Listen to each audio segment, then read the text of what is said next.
أعوذ بالله من الشيطان الرجيم.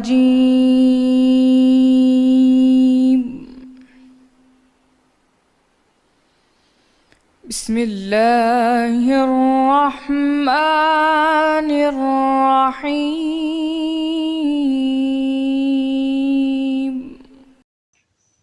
اور جب فرشتوں نے مریم سے کہا کہ مریم، اللہ نے تم کو برگزیدہ کیا ہے اور پاک بنایا ہے اور جہان کی عورتوں میں منتخب کیا ہے، اے مریم اپنے پروردگار کی فرما برداری کرنا اور سجدہ کرنا اور رکوع کرنے والوں کے ساتھ رکوع کرنا۔ اے پیغمبر، یہ باتیں اخبار غیب میں سے ہیں جو ہم تمہارے پاس بھیجتے ہیں۔ اور جب وہ لوگ اپنے قلم بطور قرعہ ڈال رہے تھے کہ ان میں سے مریم کی کفالت کون کرے، تو تم ان کے پاس نہیں تھے اور نہ اس وقت ہی ان کے پاس تھے جب وہ آپس میں جھگڑ رہے تھے۔ وہ وقت بھی یاد کرنے کے لائق ہے جب فرشتوں نے مریم سے کہا کہ مریم، اللہ تم کو اپنی طرف سے ایک فیض، ایک فرمان کی بشارت دیتا ہے جس کا نام مسیح عیسیٰ ابن مریم ہوگا، اور جو دنیا اور آخرت میں باآبرو اور اللہ کے خاصوں میں سے ہوگا، اور ماں کی گود میں اور بڑی عمر کا ہو کر دونوں حالتوں میں لوگوں سے یکساں گفتگو کرے گا اور نیکوکاروں میں ہوگا۔ مریم نے کہا، پروردگار، میرے ہاں بچہ کیوں کر ہوگا کہ کسی انسان نے مجھے ہاتھ تک تو لگایا نہیں۔ فرمایا کہ اللہ اسی طرح جو چاہتا ہے پیدا کرتا ہے،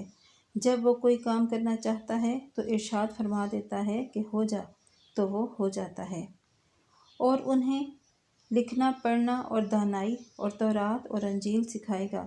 اور عیسیٰ بنی اسرائیل کی طرف پیغمبر ہو کر جائیں گے اور کہیں گے کہ میں تمہارے پاس تمہارے پروردگار کی طرف سے نشانی لے کر آیا ہوں۔ وہ یہ تمہارے سامنے مٹی سے ایسی شکل بناتا ہوں جیسے پرندوں کی شکل ہوتی ہے، پھر اس میں پھونک مارتا ہوں تو وہ اللہ کے حکم سے سچ مچ جانور ہو جاتا ہے، اور اندھے اور برس یعنی کوہڑی کو تندرست کر دیتا ہوں، اور اللہ کے حکم سے مردے میں جان ڈال دیتا ہوں، اور جو کچھ تم کھا کر آتے ہو اور جو اپنے گھروں میں جمع کر رکھتے ہو سب تم کو بتا دیتا ہوں۔ اگر تم صاحب ایمان ہو تو ان باتوں میں تمہارے لیے قدرت الہی کی نشانی ہے، اور مجھ سے پہلے جو تورات نازل ہوئی تھی اس کی تصدیق بھی کرتا ہوں، اور میں اس لیے بھی آیا ہوں کہ بعض چیزیں جو تم پر حرام تھیں ان کو تمہارے لیے حلال کر دوں، اور میں تو تمہارے پروردگار کی طرف سے نشانی لے کر آیا ہوں۔ تو اللہ سے ڈرو اور میرا کہا مانو، کچھ شک نہیں کہ اللہ ہی میرا اور تمہارا پروردگار ہے، تو اسی کی عبادت کرو، یہی سیدھا راستہ ہے۔ جب عیسیٰ نے ان کی طرف سے نافرمانی دیکھی تو کہنے لگے کہ کوئی ہے جو اللہ کی طرفدار اور میرا مددگار ہو؟ حواری بولے کہ ہم اللہ کے طرفدار اور آپ کے مددگار ہیں، ہم اللہ پر ایمان لائے اور آپ گواہ رہیں کہ ہم فرما بردار ہیں۔ اے ہمارے پروردگار،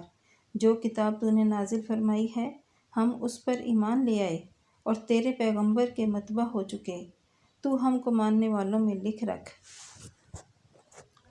اور ان لوگوں نے خفیہ تدبیر کی اور اللہ نے بھی اپنی خفیہ تدبیر فرمائی، اور اللہ سب سے بہتر خفیہ